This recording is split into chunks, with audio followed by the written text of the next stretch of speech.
Right now, as you're listening to this, there is a war happening inside your skull, and you weren't invited to declare it, and you can't declare peace either. Because the war is between the voice that's narrating your life and the thing that's actually alive, underneath the narration. And the strange part, the part nobody tells you, is that the voice was never yours to begin with. Somebody gave it to you. Somebody handed you the words before you had any say in the matter, and you've been speaking in a borrowed tongue ever since, mistaking the borrowed tongue for the shape of your own mind. Sit with that for 1 second before I keep going, because I'm not going to explain it, not yet. Maybe not ever. I'm just going to keep circling it the way a moth circles something it can't quite identify as fire. Here's the first crack in the wall, the first fissure of the night.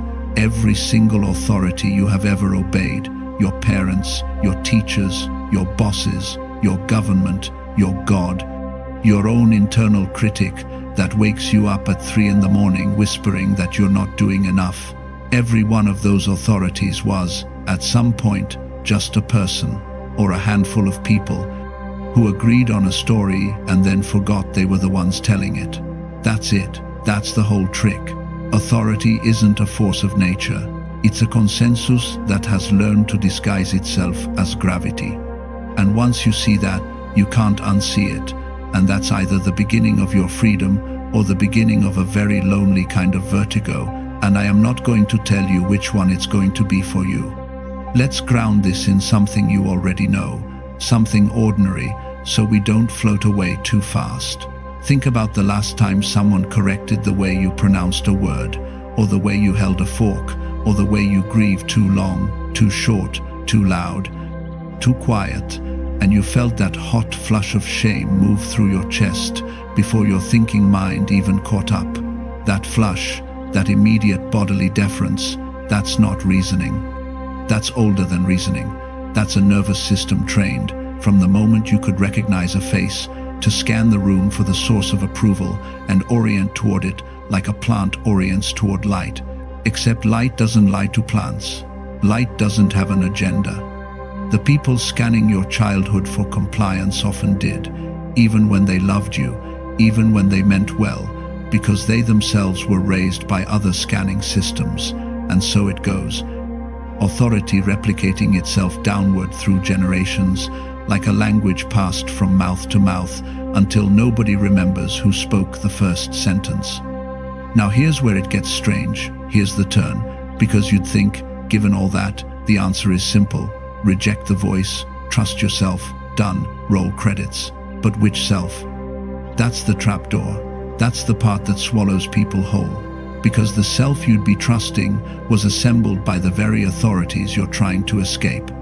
Your intuition, your gut feeling, your sense of what's obviously true. Where do you think that came from? It didn't arrive from some pure, untouched wilderness inside you. It was built, brick by brick, out of every sermon, every sitcom, every schoolyard hierarchy, every advertisement that taught you what desire was supposed to feel like. So when someone says just trust yourself, what self are they pointing you toward? The one underneath the programming, or the deepest, most convincing layer of the programming itself, the one that has learned to whisper, "This is just who I am," so that you'll stop questioning it? I don't know the answer to that.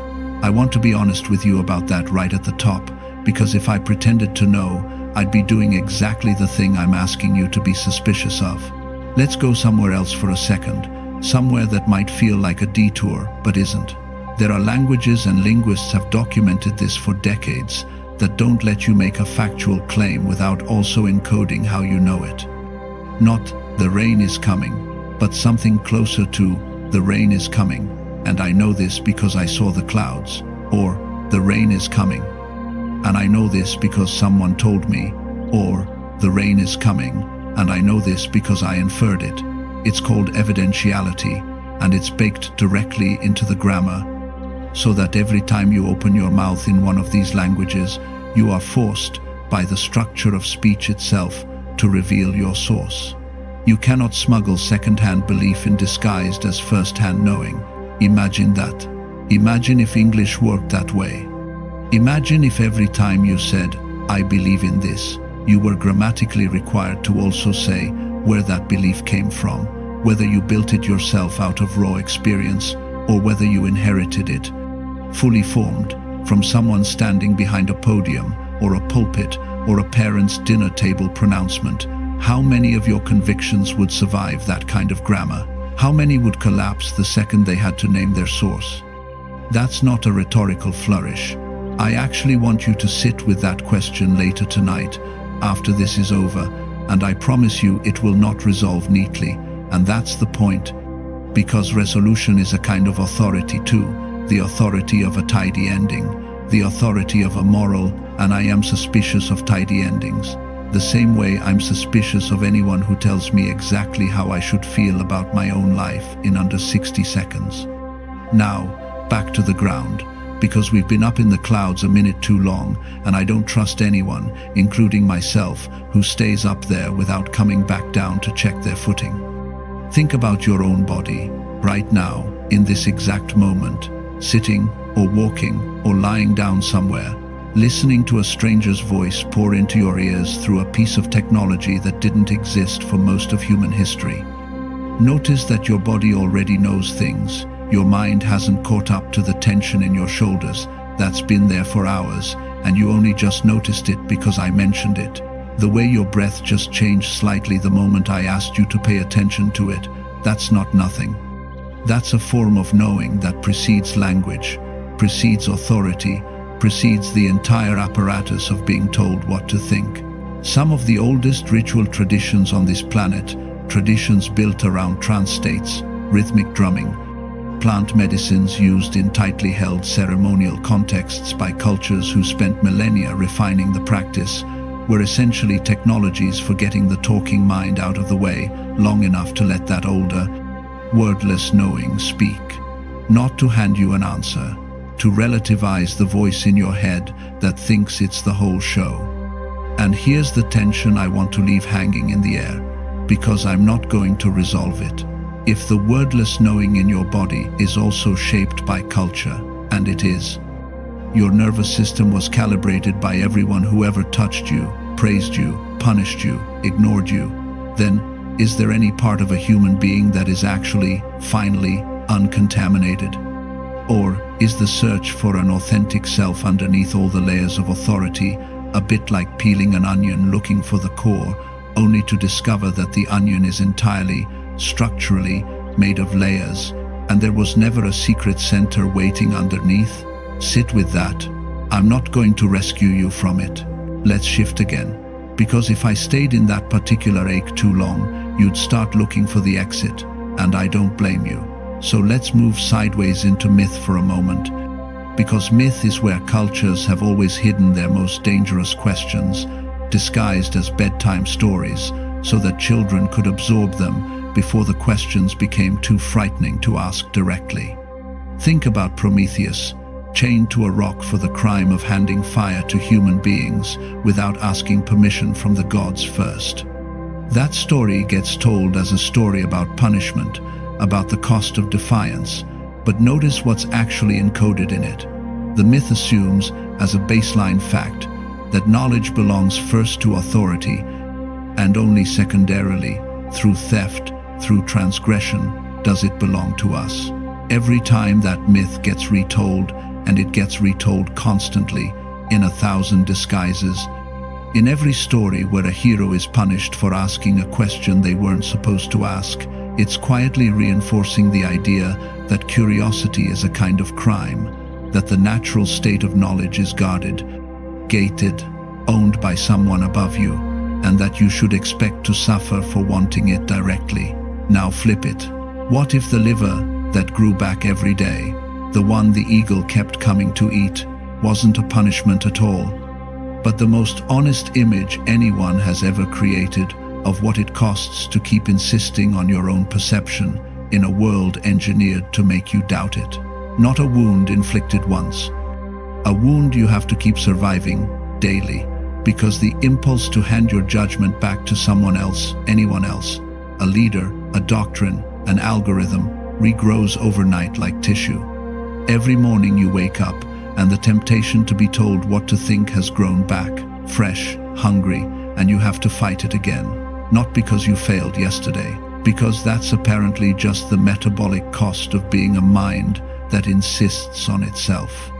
I want to be careful here, because there's a seduction in that image, a kind of romantic self-importance. I am the tortured Prometheus, misunderstood, chained for my brilliance. And that seduction is itself a trap, maybe the most elegant trap of all, because it lets you reject external authority while quietly installing an even more merciless authority internally. The tyrant who tells you that if you're not constantly suffering for your convictions, you're not being authentic enough. I've met that tyrant. I suspect you have too. It wears the mask of independence, and it is, underneath, just another boss. So where does that leave us? Nowhere final. And I mean that as a comfort, not a failure, because finality was never actually on offer here. Let's come back down again, all the way down, into something almost embarrassingly simple. Somewhere today, you are going to have a small moment deciding what to eat, deciding whether to respond to a message, deciding whether to say the true thing or the smooth thing in a conversation. And in that moment, some fragment of everything I've just said is either going to be available to you or it isn't. Not as a rule. Not as a doctrine you now have to obey, because obeying a doctrine about disobedience is its own particular comedy, a snake devouring its own logic, just as a flicker of noticing, a half-second where you catch the voice mid-sentence and ask, quietly, without needing an answer right away, whose voice is this, and how do I know what it claims to know, and what would it cost me, right now, to pause before I let it finish the sentence for me. There's a concept in cognitive science, sometimes called the predictive brain, the idea that your mind isn't passively receiving the world so much as constantly guessing at it, generating a forecast of what's about to happen a fraction of a second before it happens, and then only correcting the forecast when reality pushes back hard enough to demand it. Which means, in a very literal, unglamorous, neurological sense, that most of what you experience as perceiving reality is actually closer to hallucinating a controlled, mostly accurate guess and calling it seeing. Authority loves that fact about you. Authority has always loved that fact about you, long before anyone had the vocabulary of neuroscience to describe it. Because if your brain is already predisposed to fill in gaps with expectation, all authority has to do is shape the expectation early enough, and your own predictive machinery will do the rest of the enforcing from the inside, quietly, invisibly, feeling at every moment like it's just you, just your own honest perception of how things are. Which brings us back, again, in another loop, to the question I refuse to close.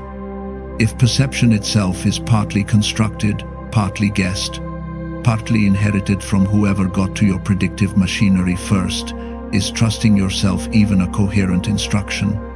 Or is it more like an ongoing practice of catching the guess in the act of guessing, again and again, forever, with no final graduation, no moment where you arrive at the clean, uncontaminated self and get to rest there?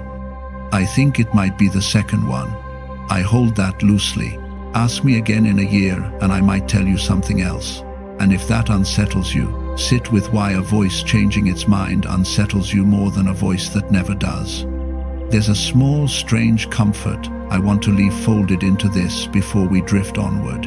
And it's this: the fact that authority can install itself so deeply, so invisibly, into the architecture of your own predictions and your own body, and your own sense of what's obviously true, means that trusting yourself was never going to be a single act of rebellion, one dramatic door slammed on all your inherited voices at once. It was always going to be something closer to a practice, unglamorous, repeated, mostly invisible from the outside, the daily regrowth and the daily reckoning with it. Somewhere between the myth of the stolen fire and the grammar that forces you to name your source, and the shoulders you didn't notice were tense until someone mentioned it somewhere in that overlap, not resolved, not concluded, is where the actual question keeps living. And I don't know what it looks like for you specifically, because I'm not another authority handing you the final shape of it. I'm just a voice, borrowed words moving through a machine, asking you to notice the next time you feel that hot flush of automatic deference rise up in your chest, and to get curious about it instead of obeying it instantly, not forever, not as a new rule to police yourself with, just once, the next time it happens, just to see what's actually underneath the flush, before the old voice finishes the sentence for you. The question doesn't end here, it just changes shape and waits for the next moment it can ask itself again.